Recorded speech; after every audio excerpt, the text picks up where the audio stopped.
I am happy to say that every other Wednesday I get a group of first graders, come on up here, I get a group of first graders that come in to do some research in the library.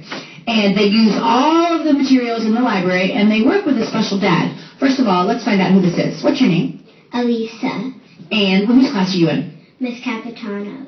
All right, and there's a dad that comes in and helps with about 6 kids. Who is this dad? My dad. It happens to be her dad, Mr. Davis.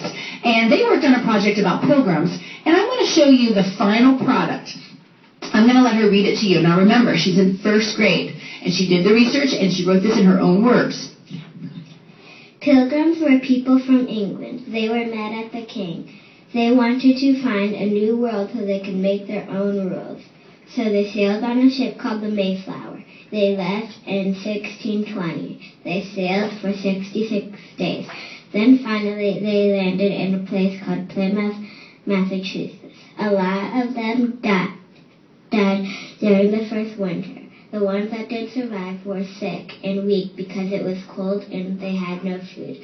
But Squato saved them by teaching them how to grow crops and catch fish. About a year later, they had a feast for 3 days to celebrate their good crops and lots of food. This was the first Thanksgiving. Pretty impressive. All right. Excellent job. First of all, I loved how you used your voice in the reading and all those facts. What was your most favorite thing that you learned about with the Pilgrims and Thanksgiving?